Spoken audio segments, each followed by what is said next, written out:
Hey everybody, how y'all doing today? My name is Tay, and welcome back to my channel, Inspire Me, where I talk about current or relatable topics from a godly perspective. And today's topic is called My Salvation Story. Now, before I get started, I did this video a few months ago, but I had to take it down because copyrights, I guess. But I took it down, so I want to do this again. And then also too, it ties in what happened, this Saturday. Most of y'all know because I did post a video. I got baptized, rebaptized again. You feel me? So everybody that congratulated me, commented. I appreciate it. I thank you so much, y'all. Um, Thank you.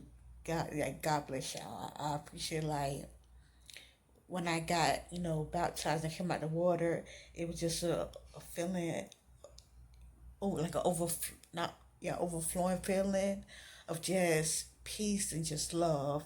And it just made me cry. So, yeah, I'm very happy for that. But yeah, I just want to talk about my salvation story. Um, how I became to get saved, and then also it makes more sense now too because I got reborn again. So yeah, it makes more sense now. So first to start, I think I was like 6 or 7. I could have been 6. It was me, my siblings, and my cousin, and we was sitting. I think by the bed, and my grandmother, she was telling us about Jesus. And just when it tells about Jesus, we never heard about Jesus before until then. And me being, I think, 6 years old, I started crying. I remember some of it, but she reminds me. So, yeah, me being 6 and crying to her, saying, "Man, I want to be saved. What must I do to be saved?" And usually around that age, kids don't be thinking about Jesus in that point, like crying and stuff. They probably thinking about candy, thinking about toys or something like that, a TV show, who knows? But they're not thinking about crying out to God. But I was. So that moment, God came into my life. So I'm gonna just say, um, pretty much my whole life until I started dating, I was pretty much saved, but religious, and like a Pharisee and a Sadducee. Like certain stuff that um some teenagers, some girls would do, especially when being a teenager. I didn't do, like skipping school, like bringing boys to the house and different things. I didn't do that. You feel me? And I was pretty much like the good girl. You feel me? I don't know, because I could say because um, my mom didn't play, but you can't really say that because I think because you feel me, Jesus was in my life. But it's like I looked at other people, girls, and other people who did certain stuff, and I kind of like looked down on them and was judgmental. You feel me? And God don't like that whatsoever. You feel me? So I abstained from that, but I still sin another way. I probably sin differently, as in not, doing certain acts that they do, but it was still sin. How many times that all sin is the same in God's eyes? So I was religious. So I remember when I was like, I think 18, 17 or 18. I remember in church, and they it was like in a group event for girls. And I remember, like, we got random people, and I just started going to that church not too long ago, so they didn't know me from a can of paint. And I remember the person was like, pick a person. I'm gonna give you a person and tell me what's your first perspective of them, like when you see them, or observing them, like what's your first perspective. I don't remember what did I say, or who I even had or what I even said, but I remember the person that had me. They pretty much said, I don't know the exact words, but they was pretty much saying like she's she thinks she's better than somebody else, or something like that. Religious, or thinks she's better than somebody else. And I remember thinking like, girl, you think this about me? But behold, years later, I realized, yeah, I was like that. You feel me?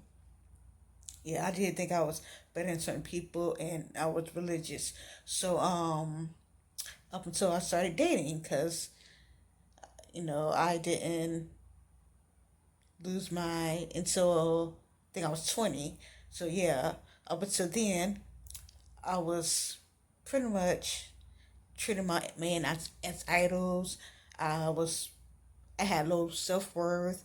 I was dealing with toxicity, just different things. And I remember when I was younger, I remember hearing a person say something like "I love them" or something like that, and the person was like mistreating them or something, doing something wrong, and I was like judging, like, how can you love somebody that do you wrong? Like that seemed like really crazy to me. But when I got older, um, I realized that soul ties are real, because that's what that is, a soul tie. And I realized that first, you don't judge, and I was going through the exact same thing that I was judging other people about when I was younger. So yeah, if you have a soul tie, because believe me, I know how it feels when a person is toxic and you're just crying and moping, and you just feel like all hope is gone, but you know they're not right for you. It's a soul tie, and the only way to really get rid of that is to fast. Some things come out through fasting and prayer. So yeah, so I was in toxic relationships and everything, and I remember a few years ago I was telling God in my head, I was saying, I'm gonna serve you, God, when I get old. We know what old means, yeah. And I guess God was like, no, ma'am, no, you're gonna serve me now. So I remember I was pregnant with my second child.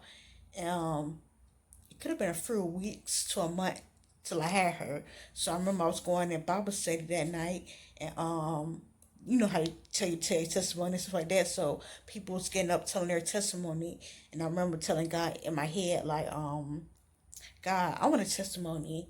And of course, God gave me several testimonies. Don't get me wrong. There's a lot of things, and I'll talk about this in my first book, Let Him Use You.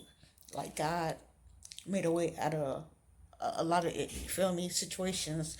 But I guess I didn't really deem it as really a testimony, I guess. So I was telling God, like, God, I want a testimony. So when I had the aneurysm, I was like, God revealed to me, okay, yeah, remember you wanted a testimony? Okay, this is your testimony. God is good. I remember even this lady, not too long ago, she was like, wait, you had a brain aneurysm and you function like that? She was like, wow, that's a miracle. Because some people that have an aneurysm, they either pass, or if they do live, they're not really able to function correctly. And that's all to God. That's all glory to God. You feel me? So lo and behold, even after I had the aneurysm, up until a year and a half later, I was still like sinning. I was still fornicating. I was still like not as blatantly, but I was still, yeah, sinning.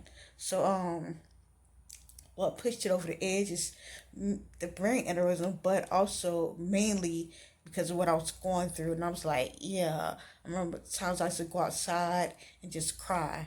You feel me? And I remember my neighbor was saying like, your tears are like liquid prayers or something like that. And I was like, yeah, wow. But yeah, I used to cry a lot and said, telling God like, I know you didn't I'm glad to be living through this aneurysm, but I know this is not what you have for me. Like, it got to be something better than this. And lo and behold, about a year later after that, I'm gonna say 2017. Like usually when I look at videos on YouTube or whatever like that, like me, I'm a very comedic person. Y'all sure know that. So I love comedy. So yeah, I'm looking for the quickest comedy. You feel me? So it was this couple being interviewed. Well, not couple. It was a person get being interviewed, and there was a gospel artist. So me, I just went to really be nosy, just be nosy. So I looked at the interview, and I like kind of liked it. You feel me? And the person that was interviewing, I realized that they was young too, and I started looking at their channel, and most of their channel was pretty much about like dating from a godly perspective. Like I heard about that, and I definitely was trying to do that before I lost my virginity. But when I lost my virginity, like all that went downhill. You feel me? That was even in my brain. You feel me? But yeah, if you want to get your godly spouse the right way, you have to do things God's way. You have to put God first. You feel me? You have to seek God first. Seek His kingdom first, and all His righteousness, and they'll be added to you. So yeah, um, me watching it, I started watching a lot of their videos. I started watching other people because YouTube based on what you watch. You feel me? Hold on. Okay, based on what you watch, they recommend other videos. So I started watching more and more of those videos, and it was to the point where like, yeah, I don't want to see no more. And the stuff I was going through, I'm like, yeah, it's not worth it. You feel me? So yeah, um, I started living right, and then a year later after that, I started my channel. But I was still, even though I wasn't sinning, like as far as my purity, but I was still in the situation with you know this person and different things, and I was like, yeah. So I know that I relocated last year October. You feel me? And that was because of God, really. It was because of somebody else, but God did it for a reason. And about a year ago, before I moved, I'll talk about this also too when I got baptized. But a year ago before I moved, I was asking the pastor, "Can I get baptized again?" Because I feel like out of my spirit to get baptized. Like I said before, I got baptized I think 4 times, if I'm not mistaken. But all those times that I did get baptized, I was made, and then it was also before I lost my virginity. So I think the last time was when I was 18, 17 or 18. So I didn't get born. I didn't pretty much get born again after I lost my virginity. So all the time I was just sitting and enjoying different things, and yeah. So I started living my life right about 2 years, 2.5 years ago, but I still wasn't born again. So like I told you, up until a year ago, I was thinking like, yeah, I think I surely should get born again. So I was asking the pastor. They was pretty much saying like, since you already got baptized before, you really don't need to. But I said okay, but I still didn't figure like I still figured that God wanted me to be baptized. So on pole I moved, and I finally just thought about it a few weeks ago. I asked the pastor and I got baptized. So like I said, this salvation story makes sense. Like I first originally learned about God when I was like 6, but I got baptized um Saturday, yeah, Saturday. Um so October 3rd, 2020 is my salvation story. So glory to God. He got more in store for me. I don't mean to cry. Yeah, he got more in store for me, and yeah, just blessings, abundant blessings, and yeah. So that's pretty much all I had to say today. Make sure you like, make sure you share, and also make sure you subscribe to my channel. Have a blessed day.